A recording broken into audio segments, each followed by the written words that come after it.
What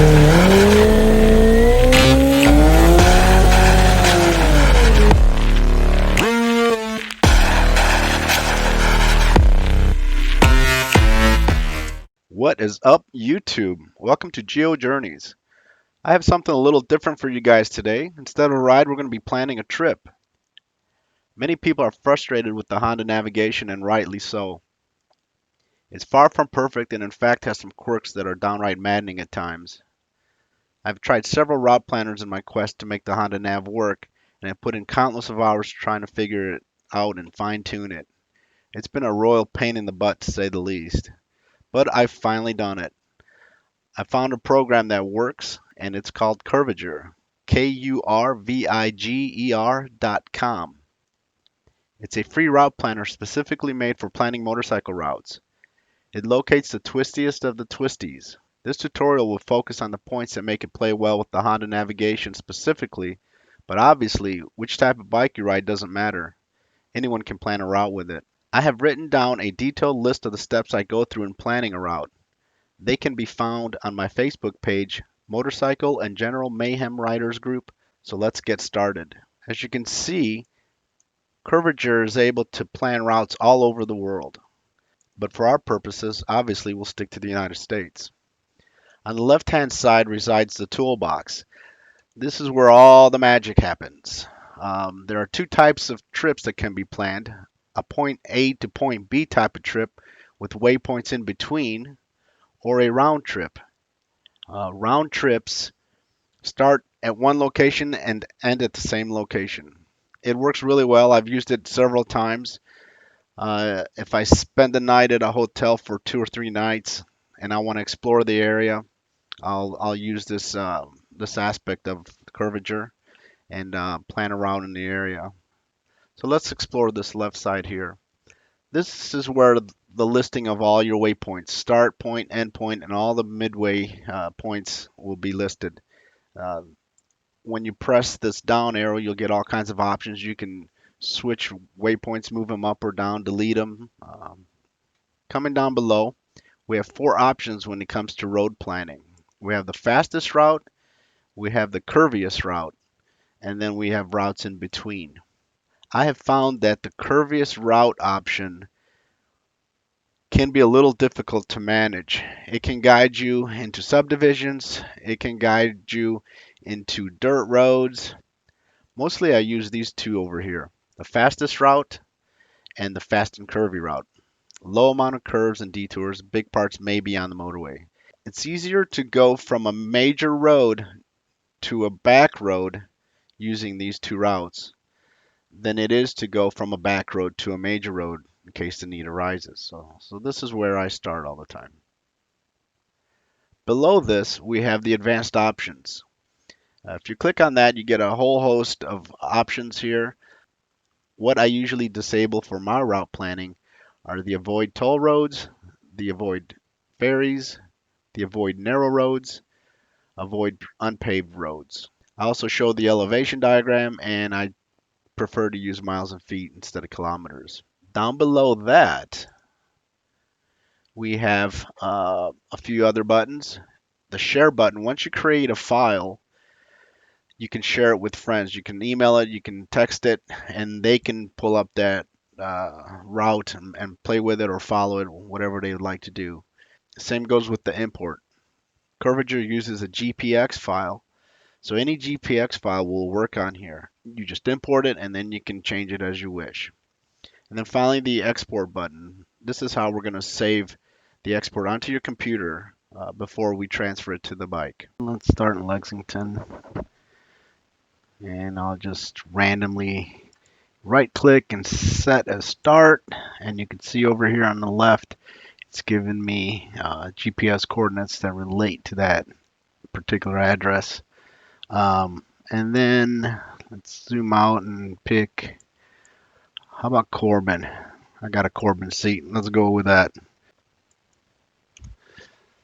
And then here we'll just enter an address for our ending point. We'll type in Corbin, and it gives me a couple of options for Kentucky. So we'll just go North Corbin. and you can see it lists the address. So it'll do both. It'll list an address if you enter the address, or if you just pick a spot, it'll list the GPS coordinates. And there is our route. You can click on the different route modes and see if it changes much. And you can see there was quite a bit of a change there. And then for the super curvy route, an even bigger change, which that looks like the road I'd like to travel on. So let's go here. Let's use this route, and then we're going to zoom in and let's place a couple waypoints. Let's say we want to take this road instead. So what I will do, I will hover over the blue line and then right click it, choose set as via point, and then move that over to a different road I want to take. And then I will right click, set as via point, and then move that over to a road I want to take. And you can see how it changed. Let's say I want to continue over here, even though that looks like a fabulous road. Let's move this waypoint. I'm just clicking on it and just dragging it to that blue line. I want to show you something else here. And then let's say we want to get back on track over here. I could also right click on the road I want to take, set as via point, and it'll move the whole thing over. If I right click, I have the option of deleting that via point, which I will do. Hover over the line, right click, set as via point, and then click and drag over. Okay, so there we have it. We have our A to B route with 3 waypoints, a start point, and an end point. Now here's what I like to do. I'll zoom in on a start point. Let's say I'm leaving my house and I don't need directions from it. What I will do is I will take the starting point and put it on a main road. Let's put it on this main road. If I'm at my house and I enter the ending address, the Honda Nav will guide me to this start point. So I can get away from having to take all these right and left turns and follow it. So I like to stick it on the road, on a main road out of my subdivision. And then down here on our ending point, I usually enter an address of a hotel or such. So we'll just leave that there. Okay, so there are our waypoints and there is our route. Now, before we delve deeper into this, let's discuss Honda and its waypoints. Honda thinks of a waypoint as a stopping point, a destination. So if you skip that stopping point, then it will reroute you incessantly until you get back to it. That's very important to understand. You can delete that waypoint on the fly, or you can delete several waypoints that you may have missed, but you have to pull over for that. So that is a very important key when it comes to transferring a route from your route planner to the Honda Nav and making it work well together. Okay, so there are a few rules we need to take, or we need to follow. Number 1, always make sure you zoom in and place your waypoint on the blue line. Okay, don't place it out here. Don't place it near an intersection. We want to do everything in our power to not allow the Honda Nav to make a decision for us. We want to make that decision. Otherwise, it can do whatever it thinks it needs to be done. Okay, so I will always place a waypoint on the blue line and away from an intersection, preferably in an area where there's nothing else going on. Let's go to the second waypoint and see where it's located. So this will be the final step that I do before I save my route. I'll go through every single waypoint and zoom in on it and see exactly where it is and change it. If it's a 2-lane road, you need to place that waypoint in the direction of travel. So now we'll go to the third one. Okay, it's a little too close for my liking to an intersection, so I will kind of just back off and place it somewhere along there. Another thing I like to do is place a waypoint when I want to make a turn. So as you can see, we're following along 30 here, and then I want to jump off onto 577. So what I will do is place a waypoint on 577. Now, I don't want to do it here because of this intersection. This would probably be okay, but I will probably go out here, hover over the blue line, right click, set as viewpoint, zoom in, place it on the blue line, okay? And now I'm telling the Honda Nav that I need to go to this waypoint, so I will follow 577. I will do that when I want to change a direction. I can add another one here, hover, right click, set as viewpoint, zoom in, place it on the blue line. I'm off the course here again. This is a nice wide open area, so there aren't any issues. Hover, right click, set viewpoint, and place on the blue line. Sometimes the blue line will be off the road. I will not place a waypoint on a blue line that's off the road. We'll follow this along. So here we take a left on 1376. I'm going to add another waypoint here. Hover, right click, viewpoint, and zoom in and place it on the road. Okay.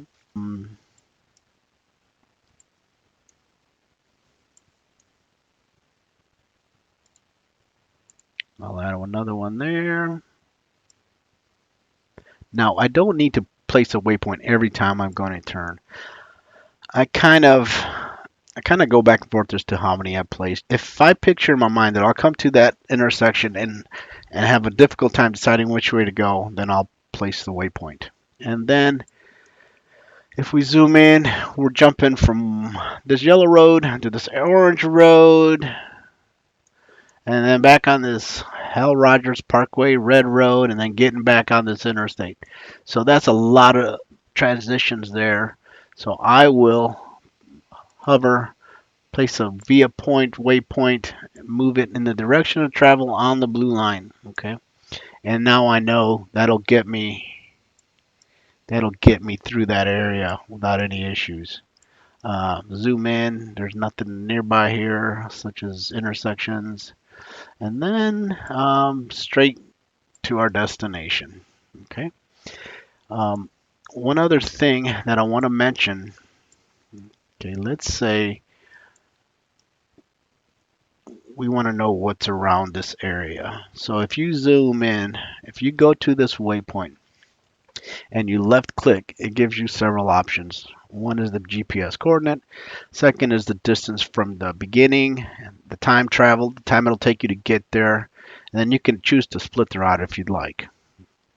If you right click, then you've got several options. You can set as a start, shaping point. I don't really do shaping points. Set as an end, or you can delete from the route. Or what I want to show you is here, show on Google Maps. So I will click on that, and Google Maps will come up. It won't place the point exactly where you had it, but that's not a big deal. Okay, so what I will do here are two things. One is I will look for hotels, gas stations, anything else, restaurants, by going to nearby, typing in hotel, and then it will show me the nearest hotels in an area. Okay. Now another thing I can do is switch over to satellite image, satellite view, and I can zoom in on that road. This way I can make sure this is not a gravel road. Okay. One of the roads we were looking on going is this one right here. The curvier the road, the better the possibility it may be a gravel road. Now we've got the unpaved roads unchecked, so it shouldn't be a problem, but I like to double check. So I'll go into here, right click, show on Google Maps, and then wait about 3 hours for my Google Maps to come up. Okay, now I've got the Google Maps right here. There we go. Okay, we're good now. So we'll hit the satellite view image, and then we'll zoom in on that road. So this is a nice tree-covered road, it looks like. But when we zoom in, we see it's paved, so we're good. This way, it keeps me out of trouble. All right, so that's the route we have created. It'll take us about 3 hours, 124 miles, so it says, and looks like it'll be a fun ride. So now we're ready to export this route. Hit the export button. The route is already named. You can change that if you'd like. The file format is GPX, and that's where we want to leave it. Now here's the second most important thing when it comes to this program working with the Honda Nav. You want to uncheck track and route. You want to transfer the waypoints to the Honda Nav. I've tried doing tracks and routes and waypoints in all three, and the Honda Navigation just screws everything up. So with waypoints, it takes what I've chosen and displays it just like I've chosen it. And then the other thing is, I think I have 6 waypoints chosen. So what I will do is I'll add 2 or 3 more to that, to the number I have, make it 9, and then I export it. Okay. Now I'm saving it onto my computer. I'll go in here and I'll find it in my computer, and there it is. Now I will transfer this to a USB flash drive, plug the flash drive into the Honda Nav, and import the route. Once it's done importing, I will go into the options and I will choose shortest route. Do not choose fastest route. It will change your route around. By choosing shortest route, it will follow what you have done to a T. Okay? And basically that's about it. That's what I go through. Like I said, go to my Facebook page, let me know. I'm open to anything. There are a lot of things we didn't cover on here. If you click right up here, it gives you different maps. I use the Curviger Liberty. A lot of people do an OpenStreetMap source. Some people do the Esri Street. I have no idea what any of that stuff means. I just leave it where it is. If you come over here on the left-hand side, it can show you where hotels are, tour areas, biker cafes, gas stations, blah, blah, blah. I don't really have any use for these because I do use Google Maps for that. You saw how simple it was. But that is all there is to the Curviger route planning. Thanks for joining me, and take it away, Cass.